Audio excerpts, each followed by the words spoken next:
Today we're going to look at some champions that you should watch out for when you're starting Raid, because one of the questions at the beginning is always, what kind of champions are you using for food, which ones can you easily get rid of to level up others, and which should you really keep to level later. Now obviously, again, if you downloaded the game through my code and you use Get Alice, then at this point you already have some champions that you're heavily focusing on in order to progress, but eventually you are going to go a little bit deeper into those champion pools to make sure that you're having proper teams for dungeons, for arena, and so on and so forth. So what we're going to do today is we're going to go through the factions here, and we're going to look at the rare champions, just to give you guys a bit of an idea which ones of those you can use to just food away. And the first one is we're going to look at the Bannerlords here. Honestly, when it comes to Bannerlords, as a rule of thumb, and I'm going to talk about this more later, but as a rule of thumb, every single time that you get a Void champion, you should keep them.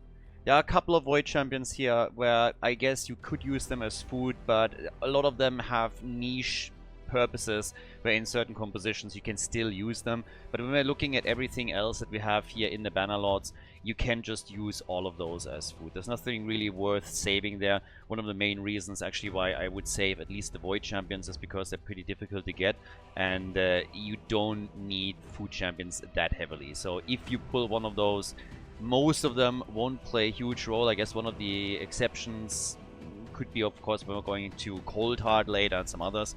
But as a rule of thumb, keep your Void champions, but everything else that you have here in regards to the Bannerlords, you can definitely get rid of. That's all food champions for you. We're talking about the High Elves. That's where the situation starts to change at least a little bit, because once that we're talking, for example, about Apothecary, that is a champion that you should definitely save. He is insanely useful. There are also, when it comes to the Doom Tower later, certain stages where you can only rely on rare champions, and then Apothecary becomes definitely a very useful tool to have. I'm not 100% certain if it's really going to play a role for your account in any other area outside of that, unless you pull him very early on. With all of the new legendaries that you get for free at this point, and also the epics, Apothecary is very quickly overshadowed. But if you pull one, I would at least save one of them. Save, as usual, also the Void champions. Everything else that you see here can be used as food champions, and you don't need to save them. Sacred Order, that's actually where it becomes a little bit interesting for a very specific reason. When we're talking about all of the rare champions, the same rule applies. You can get rid essentially of all of them. There's a couple that might have certain niche purposes, but honestly, I don't think you have to save anything here. Where it becomes a little bit more interesting is when we're talking about the commons, Armiger, which you can actually buy in the market. Now, why is Armiger interesting? Armiger is first of all interesting because he does damage, which is second ability, he does damage based on enemy max HP. That can be a very powerful tool in certain dungeons, but even a little bit more important than that, you can actually, if you hit a critical attack, get turn meter reduction with Armiger. Now, he's in that interesting position where you can use him in a lot of dungeon scenarios in a composition, especially when you don't have Coldhearts yet. Coldhearts can be sometimes a little bit tricky to get. Some people pull them on their first Void. For me on my main account, it honestly took months until I finally had a Coldheart. And if you really rely on turn meter manipulation, then Armiger is oftentimes a very cheap tool that you can get by simply buying him in the marketplace, and then you can level him up. Now obviously it's always a little bit of a weird one, because at least you're looking at the common, and generally speaking you don't want to upgrade a common to level 50 or 60. Armiger is one of the few exceptions here, but at least at the beginning you have other priorities on who to get to level 60. He is though someone that you should definitely keep in the back of your head a little bit, and you can bring him to 50 for example, make him really tanky because he is a little bit weaker when it comes to stats alone, and then give him the crit damage or the crit rate that he needs to get the turn meter going. So definitely something, pick one up at some point, just level him a little bit, don't invest too many resources on him just yet, but keep him as a tool that you can use for certain dungeons. It will definitely help you down the road, especially if you're a little bit unlucky when it comes to pulls on the side of Coldheart, for example.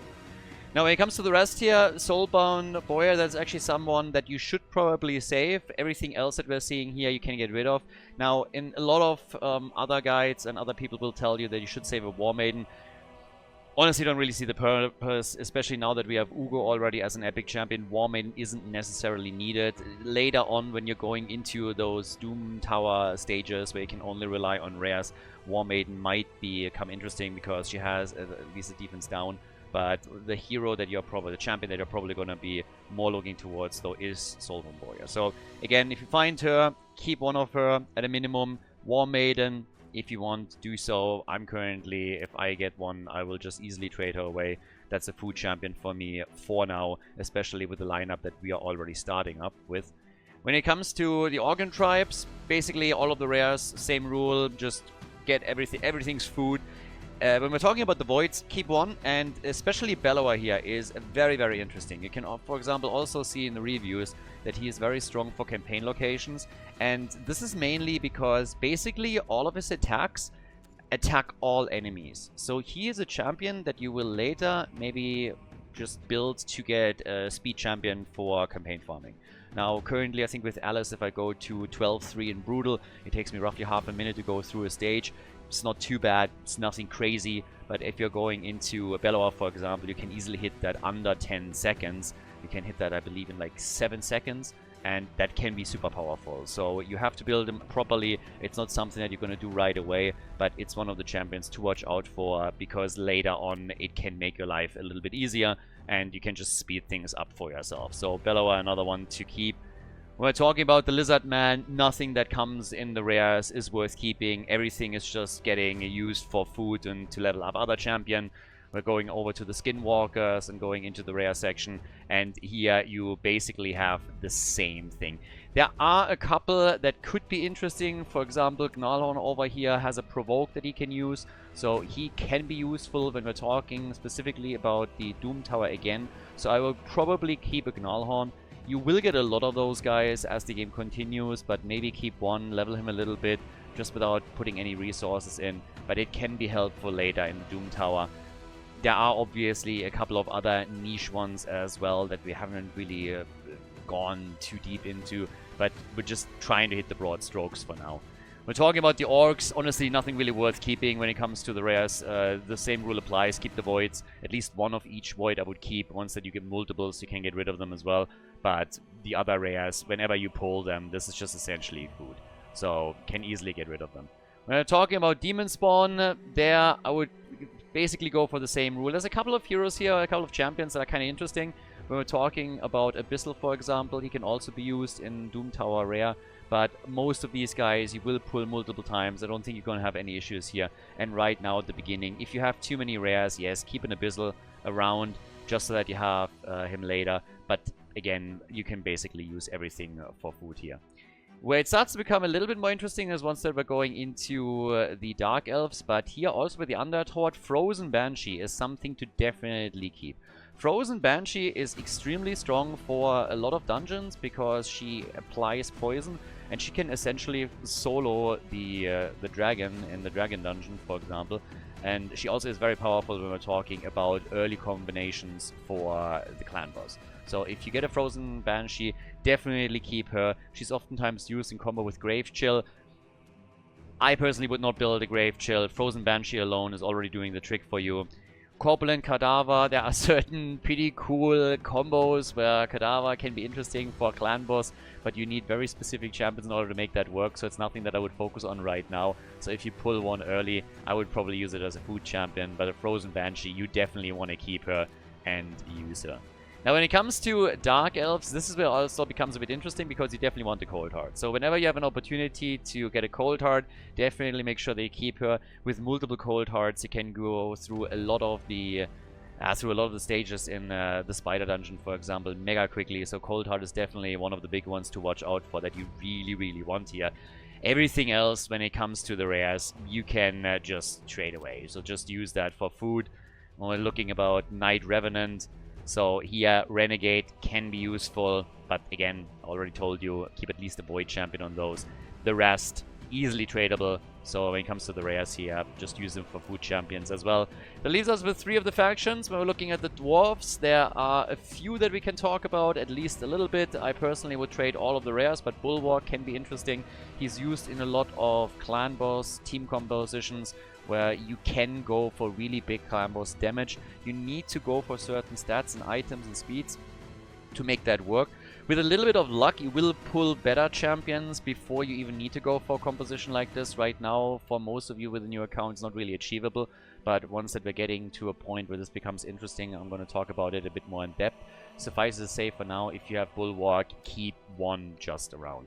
Shadowkin as nothing really too fancy. It's one of the newly added factions. So this one, again, nothing to really save. Everything can be easily used for food. And then when we're talking about the Sylvan Butchers, we have the same thing going on here.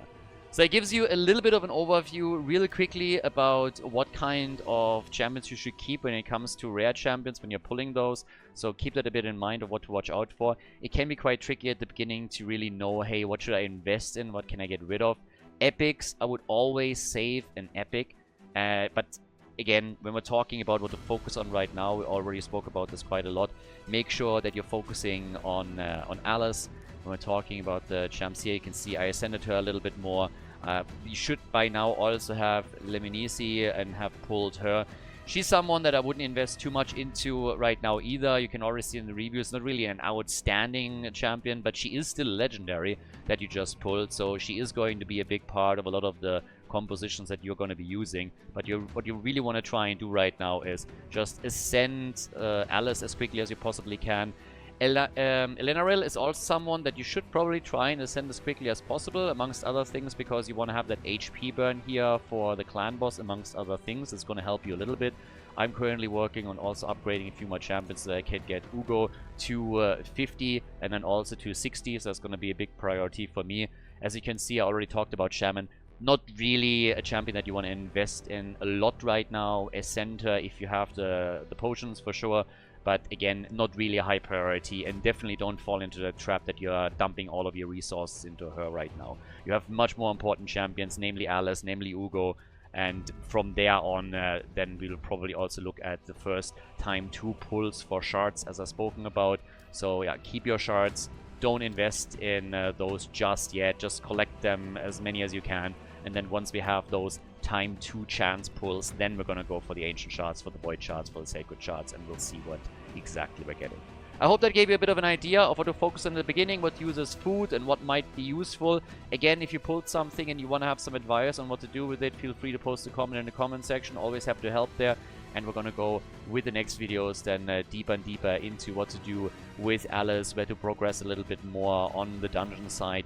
We're going to soon focus on the speed sets, for example. We're going to also focus a little bit more on what we're doing with the spider dungeon, which is going to become pretty important now that we have access to banners and to amulets. So make sure that you check that out. Thanks for watching today. Again, if you have any questions, drop them into the comment section, and I'll see you in the next one.